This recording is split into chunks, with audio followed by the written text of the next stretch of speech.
اور شاید حکمت بھی اللہ تعالیٰ کی طرف سے یہ تھی کہ اللہ نے اپنے نبی کے کسی بیٹے کو جوان ہونے نہیں دیا۔ قاسم پیدا ہوئے بچپن میں انتقال کر گئے، عبداللہ پیدا ہوئے بچپن میں انتقال کر گئے، ابراہیم پیدا ہوئے بچپن میں انتقال کر گئے، کوئی بیٹا آپ کا جوان نہ ہوا۔ اور اللہ نے قرآن میں اس کی وضاحت بھی کر دی، ما کان محمد ابا احد من رجالکم، محمد کسی مرد کے باپ نہیں ہے، ان کی اولاد میں کوئی مرد نہیں ہے، ان کی اولاد میں کوئی ایسا لڑکا نہیں جو جوان ہوا ہو، جو مرد ہوا ہو۔ دنیا والوں کو یہ میسج بھی دیا گیا، او لوگوں یہ میرا آخری نبی ہے، یہ سب سے محبوب میرا بندہ ہے، مگر ہمارے فیصلے کے آگے میرے نبی بھی مجبور ہے، میرے نبی کو بھی میرے فیصلے کے آگے کوئی اختیار نہیں ہے۔ میں نہ چاہوں تو میرے نبی کو کوئی بیٹا نہیں ہے، میں نے چاہا تو 4 بیٹیاں میں نے دے دی، اور میں نے نہیں چاہا تو کوئی ایک بیٹا بھی میرے نبی کا جوان نہیں۔ مکے والوں نے تانا بھی دے دیا، اے محمد آپ کے بعد تو آپ کی کوئی نسل نہیں چلے گی، بھئی دنیا میں اسی کو تو بڑی اہمیت دی جاتی ہے، اگر کسی کو لڑکا نہ ہو، کسی کو صرف بیٹیاں ہو تو لوگ تانا دیتے ہیں کہ اس کی تو نسل نہیں چلے گی، اس کا تو ونش نہیں چلے گا۔ یہ تانا کوئی نیا نہیں ہے، یہ تانا تو 1400 سال پرانا ہے، یہ تانا تو اللہ کے نبی کو بھی دیا گیا، اے محمد آپ کی تو نسل نہ چلے گی، آپ کے تو کوئی اولاد نرینہ آپ کو نہیں، آپ کو تو کوئی بیٹا ہی نہیں ہے، آپ کو کون یاد کرے گا؟ وہ لوگوں ہماری ماں کو کوئی گالی دیتا ہے تو ہم جواب دیتے ہیں، ہمارے باپ کو کوئی برا بھلا کہتا ہے تو ہم جواب دیتے ہیں۔ اللہ کو اپنے نبی سے کتنا پیار ہے، اللہ کو اپنے نبی سے کتنی محبت ہے، جب نبی کو برا بھلا کہا گیا، جب نبی کو تانا دیا گیا، اللہ نے قرآن کی آیتیں نازل فرما دی، اللہ نے اپنے نبی کا جواب دیا، اِنَّا آتَيْنَاكَ الْكَوْثَرَ فَصَلِّ لِرَبِّكَ وَانْحَرْ إِنَّ شَانِئَكَ هُوَ الْأَبْتَرُ۔ اے نبی کون کہتا ہے کہ آپ کے بعد آپ کا نام نہ لیا جائے گا؟ اِنَّا آتَيْنَاكَ الْكَوْثَرَ، اے نبی کل قیامت کا دن ہوگا، اہل ایمان آپ کے پاس آئیں گے، جب تک آپ کے ہاتھ سے وہ کوثر کا جام نہ پی لیں گے وہ جنت کے اندر داخل نہ ہوں گے۔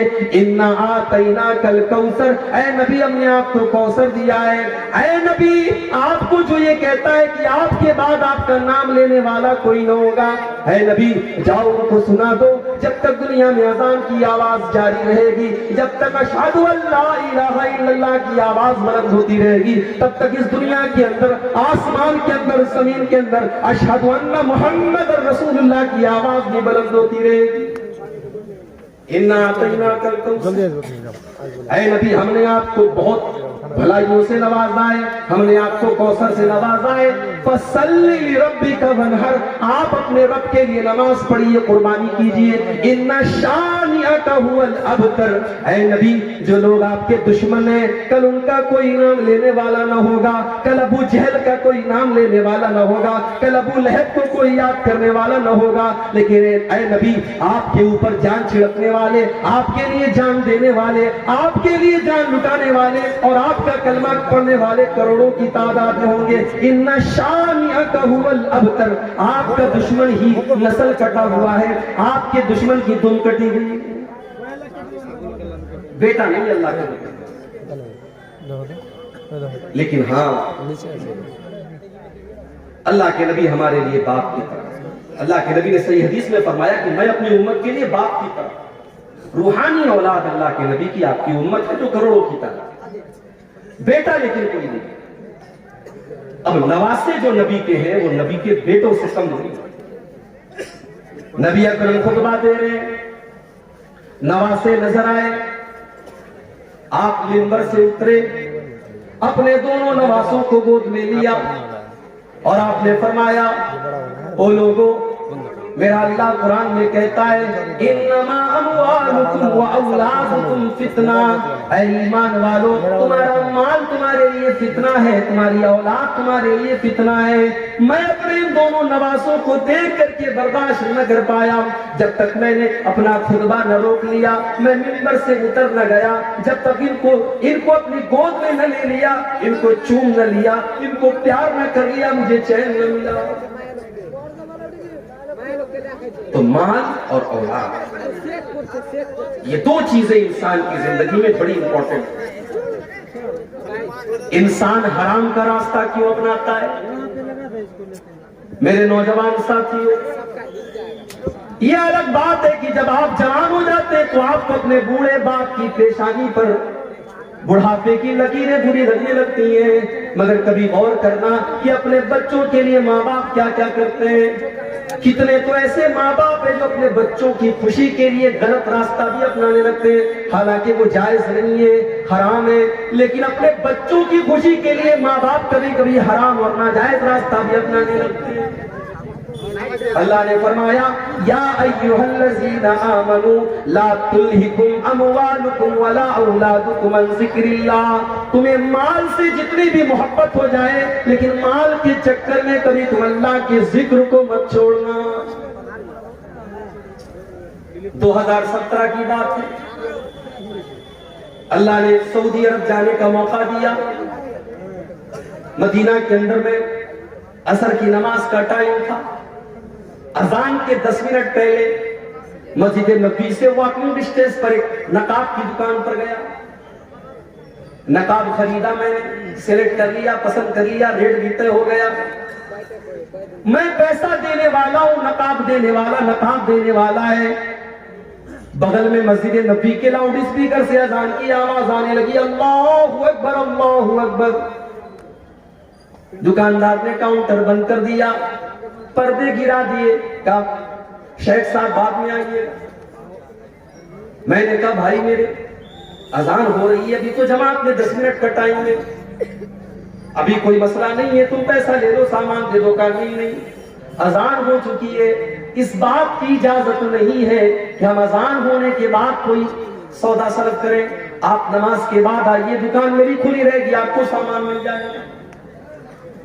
اللہ کی قسم اس دکاندار نے پیسہ میری جیب میں موجود ہے, اس نے پیسہ نہ لیا, اس نے سامان نہ دیا. اذان کی آواز سننے کے بعد او لوگوں, آج سعودی عرب کے لوگ بہت برائیاں کرتے ہیں. اللہ کی قسم اپنی تمام کمیوں اور کوتاہیوں کے باوجود آج بھی اسلام اگر اپنی سچی حالت میں پوری کائنات کے اندر کہیں موجود ہے تو آپ کو اس مکہ مدینہ کی سرزمین پر مل جائے. اذان ہو رہی ہے, دکان بند, کوئی سودا نہیں ہوگا. مجھے قرآن کی آیت یاد آ گئی, رجال لا تلہیہم تجارت ولا بیع عن ذکر اللہ واقام الصلاۃ. میرے نیک بندے تو وہ ہیں, میرے نیک بندے تو وہ ہیں, میرے اللہ والے بندے تو وہ ہیں, ان کا کاروبار کبھی ان کو نماز سے نہیں روکتا, ان کی تجارت ان کو کبھی نماز سے نہیں روکتی. سیمانچل کے جلسے میں بہت بول چکا ہوں, چینل والوں سے بھی کئی بار کہا ہے کہ بھائیو ان جلسوں کو کی شکل مت بگاڑو. آپ سے بھی بار بار کہتا ہوں کہ ان جلسوں کی شکل نہ بگاڑو. ماں بہنوں سے بار بار کہتا ہوں, یہ جلسے ہیں, یہ قرآن و حدیث کے نام پر قائم ہوتے ہیں, ان جلسوں کے تقدس کو پامال نہ کرو. جوان جوان لڑکیاں سج دھج کر کے, میک اپ کر کے, سور کر کے ان جلسوں میں آ رہی ہیں, اور وہ باش اور بدماش قسم کے لڑکے راستوں پر گھوم رہے ہیں. میرے بھائیوں, اگر جلسوں کا یہی مقصد ہے تو اللہ کے واسطے ان جلسوں کو بند کر دیجیے. چینل والوں, آپ نے گلی گلی نکڑ نکڑ چینل کھولے, تقریروں کے ایک تقریر کے 50 ریکارڈ کرنے والے کیمرے لگے ہوئے ہیں. تقریروں کو آپ نے ریکارڈ کیا, آپ نے اپنے ویورز بڑھانے کے لیے, اپنے دیکھنے والوں کی, اپنے درشکوں کی تعداد بڑھانے کے لیے آپ نے تقریر کچھ تھی, آپ نے اس پر گرما گرم کوئی ٹاپک ڈال دیا جو میں نے اپنی تقریر میں جو بات کہی بھی نہیں, جس کا ذکر بھی میں نے نہ کیا, وہ بات آپ نے میری تقریر میں اس کا ٹاپک بنا دیا. اس کو کتنے چینل والے میری تقریر کے ساتھ ننگی عورت کی تصویر میرے فوٹو کے ساتھ لگاتے ہیں, اور ٹاپک کیا رکھتے ہیں, میلے میں جانے والی لڑکیاں, میلے میں جانے والی لڑکیاں یہ ٹاپک لگاتے ہیں اور ایک بےہودہ اور اوریا لباس پہنے ہوئے ایک لڑکی کی تصویر میرے بغل میں لگاتے ہیں. لوگ واٹس ایپ کر کے مجھ سے پوچھتے ہیں مولانا صاحب اس کا کیا جواب ہے آپ کے پاس؟ میرے پاس اللہ کی قسم کوئی جواب نہیں ہے. پیسہ کماؤ میرے بھائی، مگر پیسہ کمانے کے لیے اتنا نہ گر جاؤ کہ آپ حلال و حرام کی حدوں کو بھول جاؤ. اس چیز کا بھی آپ کو حساب دینا پڑے گا. آپ نے تقریر کے اللہ اور اس کے رسول کی باتوں کو سننے والی چیز کے اوپر آپ نے اتنا گندا تھم نیل لگایا ہے، کل آخرت میں آپ کیا جواب دیں گے میرے بھائی؟ اللہ نے قرآن میں فرمایا ان الذین یحبون ان تشیع الفاحشۃ فی الذین آمنوا لهم عذاب علیم فی الدنیا والآخرہ. جو لوگ ایمان والوں کے درمیان بے حیائی کو پھیلاتے ہیں، والگیرٹی کو پھیلاتے ہیں، ننگے پن کو پھیلاتے ہیں، ان کو آخرت میں جو عذاب ہوگا ان کو دنیا میں بھی دردناک عذاب ہوگا. آپ نے ننگے پن کو پھیلایا، آپ نے اوریانیت کو پھیلایا. اس سے تو اچھا تھا بالی ووڈ کی ہیروئنوں کے انٹرویو لے لیتے، اس سے تو اچھا تھا بالی ووڈ کے گانوں کو ریکارڈ کر کے اپنے چینل پہ ڈال لیتے. کم سے کم تقریریں تو بدنام نہ ہوتی، کم سے کم جلسے تو بدنام نہ ہوتے. کیا ہو رہا ہے جلسوں کے نام پر؟ کیا کیا ہو رہا ہے ہمارے یہاں؟ کیا کیا فرق آتا ہے؟ اتنے جلسے ہو رہے ہیں مگر ہمارا نوجوان نماز سے آتی دور ہے. اللہ نے فرمایا لا تلہکم اموالکم ولا اولادکم عن ذکر اللہ. مال کے چکر میں تم اللہ کو بھول نہ جانا، اولاد کے چکر میں تم اللہ کو بھول نہ جانا. اور آج اگر کوئی اللہ کو بھول گیا، اس کی زندگی میں سب کچھ ہے، اللہ نہیں ہے، اللہ کا ذکر نہیں ہے، نماز نہیں ہے، اللہ کو یاد نہیں کرتا ہے، تو دنیا میں تو جو ہوگا آخرت میں کیا ہوگا؟ وَمَنْ أَعْرَضَ عَنْ ذِكْرِي فَإِنَّ لَهُ مَعِيشَةً ضَنْكًا.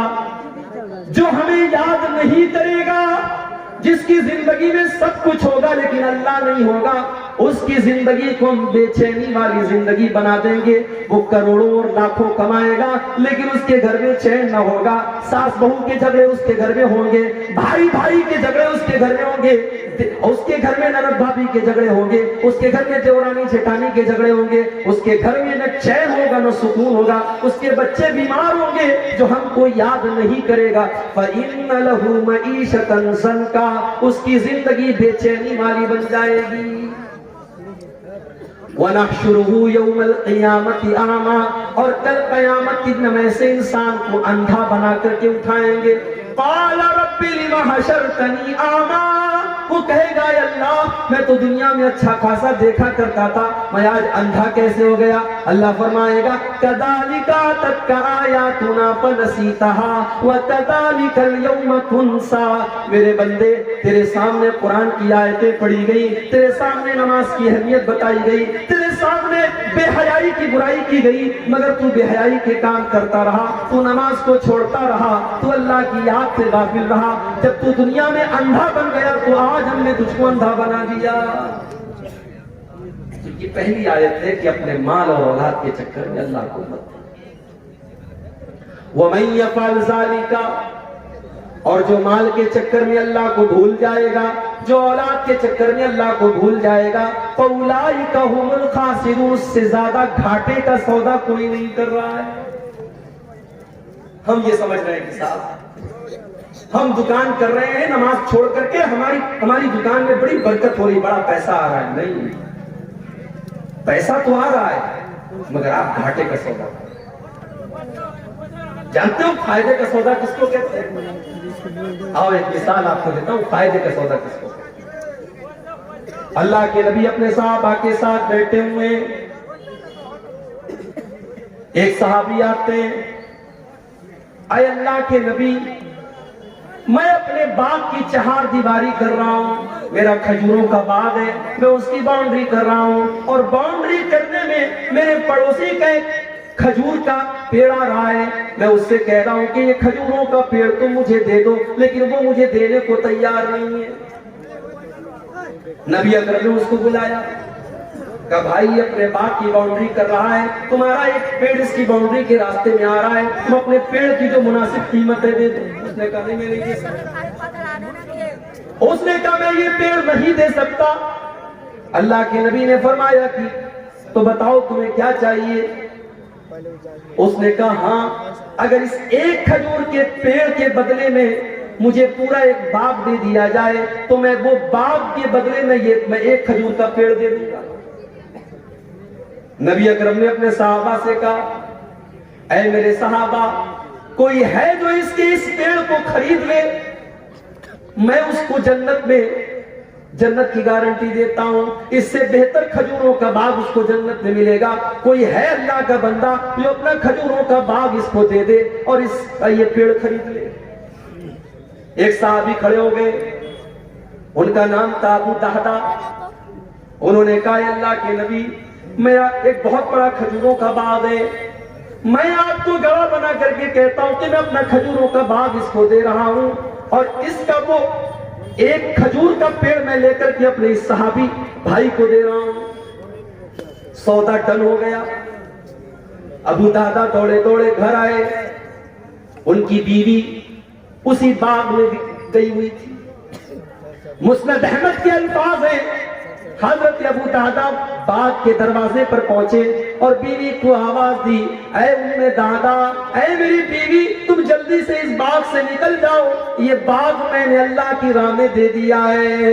اے میری بیوی، میں نے ایک کھجور کے پیڑ کے بدلے میں اس باغ کو خرید لیا ہے، اس باغ کو بیچ دیا ہے، اور مجھے اللہ کے نبی نے اس پر جنت میں اس سے بہترین باغ کی گارنٹی دی ہے۔ آج کے دور کی عورتیں ہوتی تو شوہر کی یہ بات سن کر کے 4 باتیں سناتی کہ آپ سے بڑا بیوقوف کوئی نہیں دیکھا، آپ سے بڑا اسٹوپڈ کوئی نہیں دیکھا کہ آپ ایک پیڑ کے بدلے آپ اتنا بہترین باغ آپ بیچ کر کے چلے آئے۔ آج کی عورتیں ہوتی تو 4 تانے مارتی۔ لیکن میری پیاری ماں بہنوں، نبی کی صحابیات کی زندگی بھی کیا زندگی تھی۔ ام دادا اس باغ سے نکلتی ہیں اور اپنے شوہر سے کہتی ہیں، اے میرے شوہر، آپ نے بڑے فائدے کا سودا کیا ہے، آپ نے بڑے منافع کا سودا کیا ہے، آپ نے جنت کے باغ کے بدلے اپنے باغ کو دے دیا ہے، آپ نے کوئی گھاٹے کا سودا نہ کیا۔ یہ تھے صحابہ۔ ایک اور صحابی تھے، ان کا نام تھا سہیب رومی۔ ہمارے یہاں شیرسابادی چلتا ہے، انصاری چلتا ہے۔ اسی بہار میں دربھنگا میں ایک گاؤں ہے، وہاں سڑک میں دیوار بنی ہے، ایک طرف سے انصاریوں کا راستہ، ایک طرف سے شیخ کا راستہ ہے۔ انصاری کے راستے سے شیخ نہیں جا سکتا، شیخ کے راستے سے انصاری نہیں جا سکتا۔ ہم تو برادریوں میں بٹے ہوئے ہیں، ٹھیک ہے، برادری ہے تو ہے، لیکن برادری کوئی فخر کی چیز نہیں ہے۔ شیرسابادی یہ سوچے میں شیخ اور انصاری اور خان سے اچھا ہوں، خان یہ سوچے میں انصاری سے بہتر ہوں، انصاری یہ سوچے میں فلاں سے بہتر ہوں، یہ اسلام کی تعلیم نہیں ہے۔ ان اکرمکم عند اللہ اتقاکم، برادری کی بنیاد پر کسی کو کوئی عزت حاصل نہیں ہے۔ نبی کے صحابہ میں آپ دیکھیں ورائٹی ہے صحابہ۔ سلمان فارسی ایران کے رہنے والے، سہیب رومی روم کے رہنے والے، اسی طریقے سے حضرت بلال حبشہ کے رہنے والے۔ کوئی گورا ہے، کوئی کالا ہے، کوئی ایران کا ہے، کوئی حبشہ کا ہے، لیکن نبی کے سارے صحابہ درجے میں اور مقام میں صحابی ہونے کے اعتبار سے برابر ہیں، صحابی ہونے کے اعتبار سے برابر ہیں۔ حضرت بلال تو غلام تھے، ان کو حضرت ابو بکر نے خرید کر کے آزاد کیا تھا، اور حضرت عمر کہا کرتے تھے آقا سیدنا سیدنا، بلال بھی ہمارا آقا اور ابو بکر بھی ہمارا آقا، ہمارے آقا نے ہمارے آقا کو خرید کر کے آزاد کیا۔ بندو محتاج و غنی ایک ہوئے، تیرے دربار میں پہنچے تو سبھی ایک۔ اگر اللہ نے آپ کو توفیق دی ہوگی، آپ نے حج کیا ہوگا، آپ نے عمرہ کیا ہوگا، آپ نے دیکھا ہوگا کہ اللہ کے گھر کا طواف کرنے میں گورے اور کالے کا کوئی فرق نہیں، انصاری اور شیرسابادی کا کوئی فرق نہیں، امیر اور غریب کا کوئی فرق نہیں، سارے کے سارے لوگ ایک ہی آواز دے رہے ہیں، لبیک اللہم لبیک کی صدائیں دے رہے ہیں، ایک ہی آواز ہے، ایک ہی ڈریس کوڈ ہے، ایک ہی گھر کا طواف کر رہے ہیں، اور ایک ہی مقصد ہے کہ اللہ راضی ہو جائے۔ سہیب رضی اللہ تعالیٰ روم کے رہنے والے، غلام بن کر کے مکہ میں آئے، کسی نے آزاد کر دیا، بزنس کرنے لگے۔ اللہ نے تجارت میں برکت رکھی ہے، تجارت میں برکت ہے۔ علماء کہتے ہیں کہ سب سے بہترین پیشہ کھیتی کرنا ہے، اور کھیتی کرنے کے بعد سب سے بہترین پیشہ تجارت ہے۔ تجارت میں اللہ نے بہت برکت رکھی۔ حضرت صہیب رومی رضی اللہ تعالیٰ عنہ نے تجارت کی، بزنس کیا اور اللہ نے برکت کی، بہت پیسہ کمایا۔ نبی اکرم کے اوپر ایمان لائے، صحابی ہو گئے۔ پھر ایک ایسا موقع آیا کہ اللہ کے پیارے نبی مدینہ چلے گئے۔ صہیب رومی ابھی مکہ میں ٹھہرے ہوئے ہیں، ان کو اپنا کاروبار بھی دیکھنا ہے، اپنے گھر والوں کو بھی دیکھنا ہے۔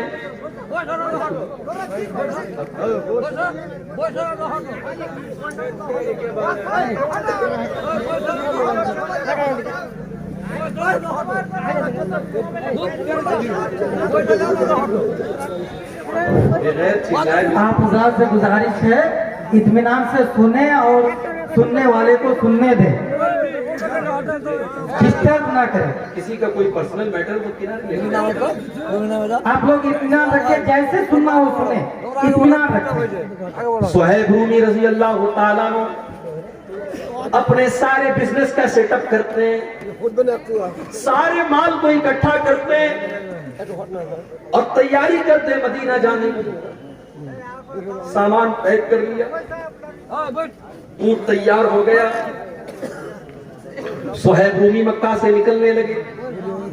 مکہ کے کافروں نے اونٹ کی نکیل پکڑی، کہاں جا رہے ہو؟ کہاں میں مدینہ جا رہا ہوں، یثرب جا رہا ہوں، اپنے نبی کے پاس جا رہا ہوں۔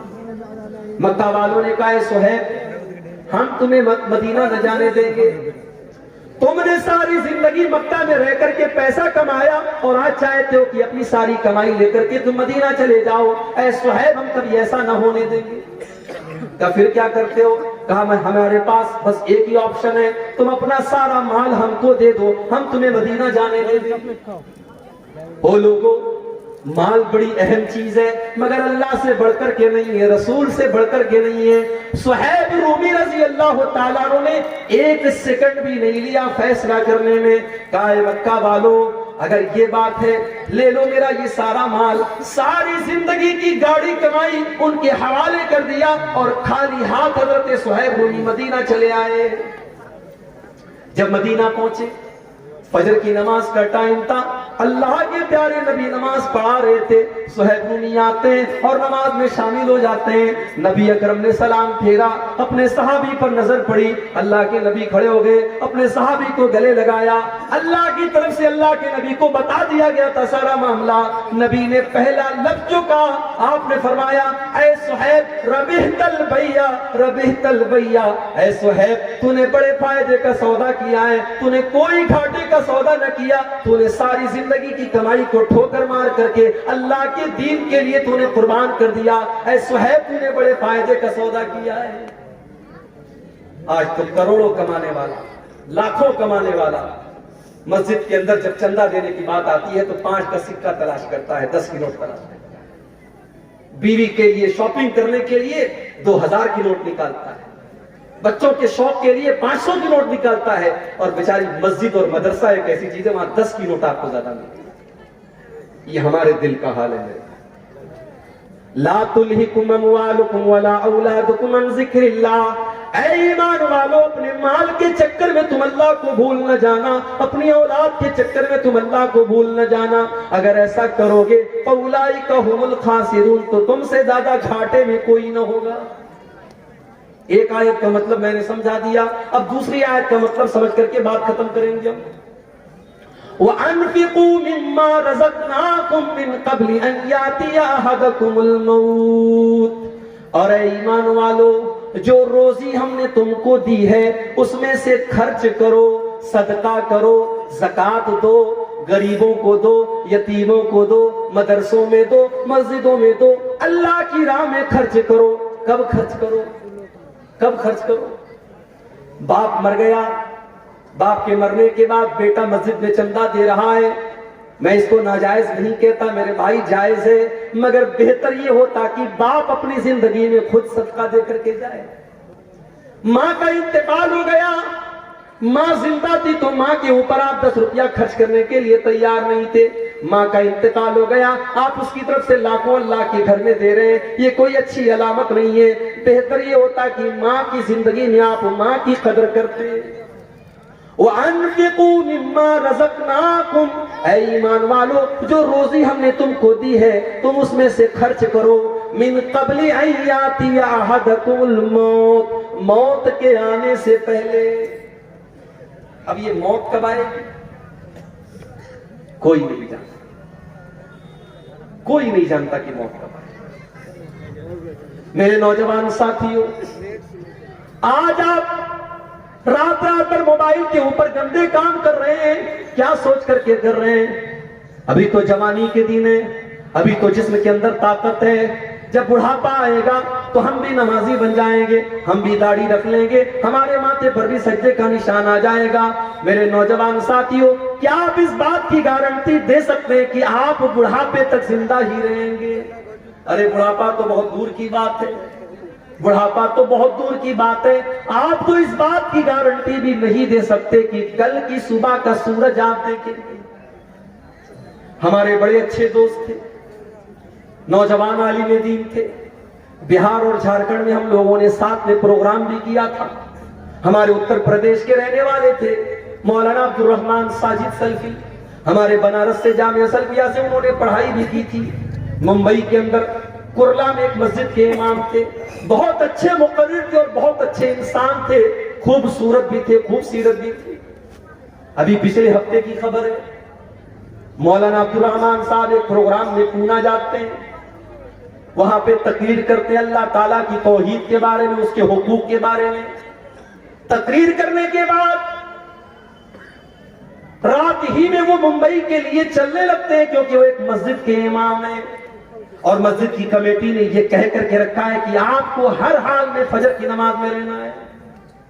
وہ لوگوں، مولوی کوئی روبوٹ تو نہیں ہوتا، مولوی کوئی مشین تو نہیں ہوتا، اس کے پاس بھی تو ضرورتیں ہو سکتی ہیں، اس کے پاس بھی تو مجبوریاں ہو سکتی ہیں۔ تم نے مولویوں کو مشین سمجھنا کیوں شروع کر دیا ہے؟ بند کر دو مولویوں کو مشین سمجھنا۔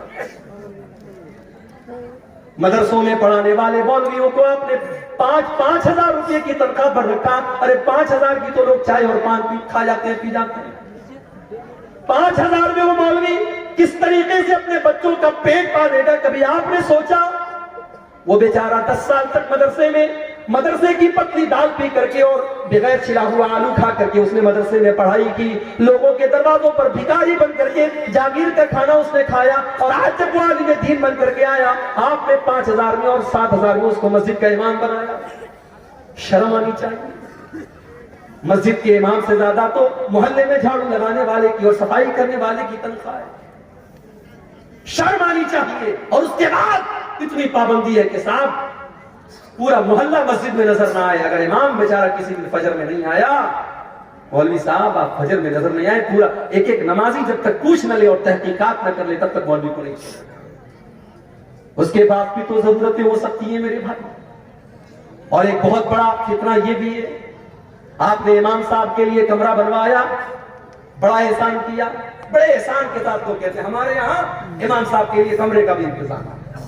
کیسا کمرہ ہے؟ چھوٹی سی کوٹری ہے، بیچارہ امام سر ایک دیوار میں اس کا ٹکرا رہا ہے تو پیر دوسری دیوار میں ٹکرا رہا ہے۔ اتنا بڑا کمرہ ہوتا ہے امام صاحب کا کہ وہ مرغی کا دربہ بھی اس سے بڑا ہوتا ہے۔ وہ بیچارہ فیملی لے کے نہیں رہ سکتا، اس کی بیوی بیچاری زندگی بھر شادی شدہ ہونے کے بعد بھی اپنے شوہر سے دور رہے۔ او لوگوں، تم نے ان مولویوں کی زندگی کو ایسا کیوں بنا دیا؟ مدرسوں میں پڑھانے والے ٹیچروں کے لیے آپ نے فیملی کوارٹر کا انتظام کیوں نہ کیا؟ کل اگر اس مولوی کے قدم بہ کے، اس امام کے قدم بہ کے، اس خطیب کے قدم بہ کے، اس ٹیچر کے قدم بہ کے، وہ تو گنہگار ہوگا ہی ہوگا، ہم اور آپ بھی کم گنہگار نہ ہوں گے۔ ہم نے ان کو اپنی فیملی سے دور کر کے بہت بڑی آزمائش میں ڈالا ہے۔ یہاں پہ بہت ساری مسجدوں کے ذمہ دار بھی ہوں گے، مدرسوں کے ذمہ دار بھی ہوں گے۔ میں اللہ کا واسطہ دے کر کے آپ سے کہتا ہوں کہ آپ اپنے ادارے میں پڑھانے والے ٹیچروں کے لیے ایسی جگہوں کا انتظام کریے کہ وہ فیملی کے ساتھ رہیں۔ آپ مسجدوں کے اماموں کے لیے فیملی کوارٹر کا انتظام کیجئے۔ آپ کو اگر اپنے بیوی بچوں کے ساتھ رہنے کا حق ہے تو اس مولوی کو بھی پورا پورا حق ہے میرے بھائی۔ سرکاری ٹیچر مر جائے، اس کی بیوی کو سرکاری نوکری مل جاتی ہے، سرکاری ٹیچر مر جائے، 60 سال کی سروس پورا کرنے کے بعد مر جائے تو اس کے پریوار کو پینشن ملتی ہے. ساری زندگی ممبر پر چڑھ کر کے اللہ رسول کا درس دینے والا مولوی مر جائے, اس کے کفن کا بھی کوئی انتظام کرنے والا نہیں, اس کے بچوں کی پڑھائی کی کوئی خبرگیری کرنے والا نہیں. کیا یہ درد کی بات نہیں ہے؟ کیا یہ سوچنے کی بات نہیں ہے؟ میرے بھائی, دنیا کی ہر قوم اپنے گرو کی, اپنے ٹیچر کی, اپنے استاد کی کا سمان کرتی ہے. ہماری قوم تو سب سے زیادہ مولویوں کے اندر کیڑا نکالتی ہے. ٹھیک ہے, وہ انسان ہے, ان کے اندر اچھے بھی لوگ ہیں, برے لوگ بھی ہیں, ان کے اندر کمیاں ہیں, کوتاہیاں ہیں, مگر یہ سوچو کہ آج کے اس دور میں وہی ہیں جو آپ کو اللہ کے بارے میں بتا رہے ہیں, رسول کے بارے میں بتا رہے ہیں, جنت کے بارے میں بتا رہے ہیں, جہنم کے بارے میں بتا رہے ہیں. اللہ کی قسم, اگر یہ علماء دنیا سے چلے گئے, آپ کو کوئی کلمہ پڑھانے والا, آپ کو کوئی قرآن بتانے والا, آپ کو کوئی اللہ کے بارے میں بتانے والا نہ ملے گا. مولوی بیچارے مر جاتے ہیں, ان کے بعد ان کے بچوں, ان کے پریوار کا کیا ہوتا ہے کوئی پوچھنے والا نہیں. عبد الرحمان سلفی صاحب فجر کی نماز پڑھانا ہے, بہت جلدی ہے. انہوں نے ٹیکسی پکڑی, ممبئی سے, پونا سے ممبئی کی ٹیکسیاں چلتی ہیں, شیئرنگ ٹیکسیاں. ایک ٹیکسی میں 7 لوگ بیٹھے ہیں اور ٹیکسی ڈرائیور پوری اسپیڈ سے چلا رہا ہے کیونکہ اس کو رات میں 2 ٹرپ کرنا ہے, اس کو ممبئی سے پھر پونا آنا ہے اور جلدی جلدی سارے پیسنجر کو پہنچانا ہے ان کی منزل پر. رات کے 11-12 بجے کے بیچ کا ٹائم ہے. ممبئی اور پونا کی ہائی وے پر ڈرائیور نے گاڑی کا کنٹرول کھو دیا. گاڑی بائیں سائیڈ میں, بہت بری طریقے سے گاڑی کا ایکسیڈنٹ ہوا اور 7 لوگوں میں سے 6 لوگ آن دی اسپاٹ مر گئے. میرے بھائیوں, میرے ساتھیوں, کیا مولانا عبد الرحمان سلفی نے یہ سوچا ہوگا کہ میں پونا سے تقریر کرنے کے بعد اپنی بیوی کی شکل نہ دیکھ پاؤں گا, اپنے بچوں کی شکل نہ دیکھ پاؤں گا, ان کا انتقال ہو جاتا ہے, ان کی لاش کی فوٹو آتی ہے. اللہ کی قسم, وہ لاش کا فوٹو دیکھ کر کے آپ زندگی کا فوٹو دیکھیے اور لاش کا فوٹو دیکھیے, آپ کی آنکھوں میں آنسو آ جائیں گے. خوبصورت چہرہ ہے, لہو لہان ہو چکا ہے, سر پورا پچک چکا ہے اور آن دی اسپاٹ ان کا انتقال ہو جاتا ہے. میرے بھائی, یہ موت بڑی بے رحم ہوتی ہے, یہ موت بڑی شفاف ہوتی ہے. اس موت کو کوئی مطلب نہیں کہ آپ کی بیوی کے اوپر کیا گزرے گی, آپ کے بچوں پر کیا گزرے گی, آپ کے بعد آپ کے گھر والوں پر کیا گزرے گی. اس موت کو اس سے کوئی مطلب نہیں کہ آپ نے کون کون سے سپنے دیکھے تھے, آپ کی زندگی کا کیا ٹارگٹ تھا, آپ نے کیا سوچا تھا. موت تو اپنے ٹائم پر آئے گی اور آپ کو لے کر کے چلی جائے گی. وَأَنْفِقُوا مِمَّا رَزَقْنَاكُمْ مِنْ قَبْلِ أَنْ يَأْتِيَ أَحَدَكُمُ الْمَوْتُ. اے ایمان والو, ہم نے تم کو جو روزی دی ہے تم اس میں سے خرچ کرو اس کے پہلے کہ موت آ جائے. فَيَقُولَ رَبِّ لَوْلَا أَخَّرْتَنِي إِلَىٰ أَجَلٍ قَرِيبٍ. اور جب موت آ جائے گی تو انسان کہے گا, اے اللہ تھوڑا سا موقع اور دے دیتا, تھوڑا سا ٹائم اور دے دیتا. اے اللہ بہت پیسہ میرے بینک میں رکھا ہوا تھا, میں تیری راہ میں صدقہ کر دیتا. اے اللہ میں تیرے راستے میں دے دیتا. لیکن موت کے بعد سوائے پچھتانے کے ہمارے ہاتھ میں کچھ نہیں ہے. موت کے بعد انسان دوبارہ دنیا میں آنے کی تمنا کرتا, لیکن بہت ساری آرزویں ایسی ہوتی ہیں جو کبھی پوری نہیں ہو سکتی. مرنے کے بعد کبھی دنیا میں کوئی واپس نہیں آئے. کبھی رات میں کمرے میں آپ لیٹے ہوں اور لائٹ چلی جائے تو عورتیں تو ڈر جاتی ہیں, بچے ڈر جاتے ہیں, بالکل اندھیرا ہو جاتا ہے, ہم بھی ڈر جاتے ہیں. انسان بالکل اندھیرا ہو جائے تو انسان سوچنے لگتا ہے کہاں جائے, دروازہ کدھر ہے, سوئچ کدھر ہے, سامان کدھر ہے, انسان سوچنے کو مجبور ہو جاتا ہے.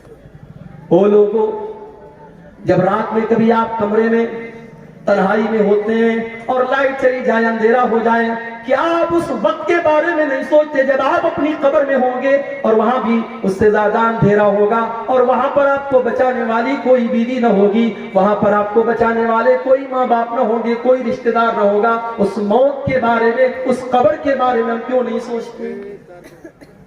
اس موت کے بارے میں موت کے آنے کے بعد انسان یہ تمنا کرے گا کہ کاش ہمیں دوبارہ دنیا میں آنے کا موقع دے. اللہ نے فرمایا قرآن کے 18ویں پارے میں, حَتَّى إِذَا جَاءَ أَحَدَهُمُ الْمَوْتُ, جب موت کا ٹائم آتا ہے انسان یہ کہتا ہے, قَالَ رَبِّ ارْجِعُونِ, اے اللہ تو ایک مرتبہ مجھے دنیا میں دوبارہ لوٹا دے, لَعَلِّي أَعْمَلُ صَالِحًا, اے اللہ میں دوبارہ دنیا میں جانے کا چانس مانگ رہا ہوں، اس لیے نہیں کہ بیٹی کی شادی کرنا ہے، اس لیے نہیں کہ بیوی کے نام بینک بیلنس کرنا ہے، اس لیے نہیں کہ مکان بنوانا ہے، اس لیے نہیں کہ بیٹی کے جہیز کا انتظام کرنا ہے۔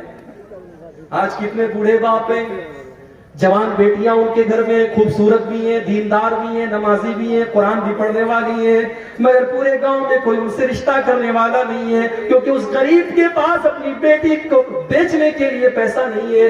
او لوگوں، آج ہم نے ایسا ماحول بنا دیا کہ آج بیٹیوں کا سودا ہوتا ہے، جتنا کوالیفائڈ داماد ہو، سرکاری نوکری والا داماد ہے تو الگ قیمت ہے، اچھا بزنس والا داماد ہے تو الگ قیمت ہے۔ آج ہم نے دامادوں کی قیمتیں بنا کر رکھ دی، آج تم اپنی بیٹیوں کا سودا کر رہے ہیں۔ سودا ہو رہا ہے، کون کر رہا ہے؟ اہل حدیث کر رہا ہے۔ بڑے فخر سے ہم کہتے ہیں کہ صاحب سیمانچل میں قوم ایسی بھی ہے کہ پوری قوم اہل حدیث ہے۔ کبھی ہم کہتے ہیں دوسری جگہوں پر بات نکلتی کہ کٹیہار سے لے کر کے کشن گنج تک چلے جاؤ، ارریہ سے فوربس گنج سے لے کر کے آپ پورنیہ کے تمام علاقوں کو دیکھو، بڑی تعداد میں ایک ایسی قوم رہتی ہے جو سب کی سب اہل حدیث ہے۔ مگر اہل حدیث کا مطلب صرف سینے پر ہاتھ باندھنا تو نہیں ہوتا ہے میرے بھائی۔ اہل حدیث کا مطلب صرف نماز میں زور سے آمین کہنا تو نہیں ہوتا ہے۔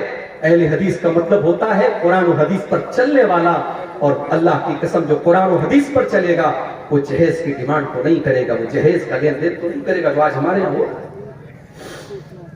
بیٹیوں کا سودا ہو رہا ہے، اور آج ہم نے ایسے حالات پیدا کر دیے کہ بیٹی پیدا ہوتی ہے تو نہ چاہ کر کے بھی باپ کی پیشانی پر بل پڑ جاتا ہے کہ یہ کیسی مصیبت میرے پاس آ گئی، اس کو پڑھانا بھی ہوگا، یہ جوان ہوگی تو زمانے کی گندی نظروں سے اس کو بچانا بھی ہوگا، جب یہ جوان ہوگی تو اس کو زمانے کی گندی نظروں سے بچانا بھی ہوگا، اس کو بے پردگی سے بھی بچانا ہوگا، اس کو بے حیائی سے بھی بچانا ہوگا، اس کے دوپٹے کا بھی خیال کرنا پڑے گا، اس کے کپڑے کا بھی خیال کرنا پڑے گا، اور جب بڑی مشکل سے یہ جوان ہو جائے گی تو پھر اس کے لیے جہیز کا انتظام کرنا پڑے گا۔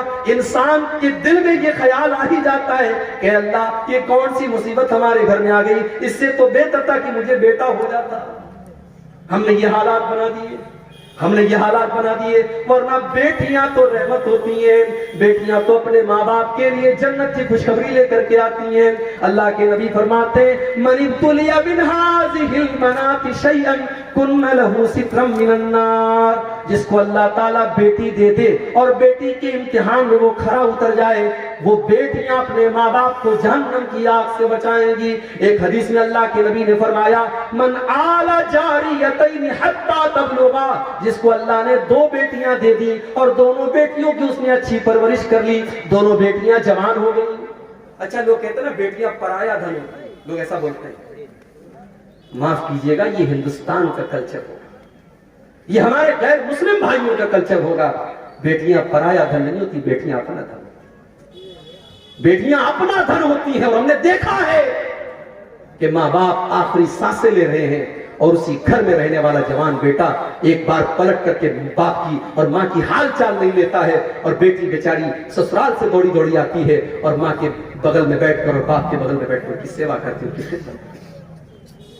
بیٹیوں کو پرایا دھن سمجھنے کی یہ ذہنیت نکال دو میرے، بیٹیاں ہمیشہ اپنی ہیں، اور جس کو اللہ نے 2 بیٹیاں دے دی، اور اللہ کے پیارے نبی کہتے ہیں کہ جس نے ان دونوں بیٹیوں کی پرورش کر لی یہاں تک کہ وہ دونوں بیٹیاں جوان ہو گئیں، تو قیامت کے دن وہ انسان اس حال میں آئے گا۔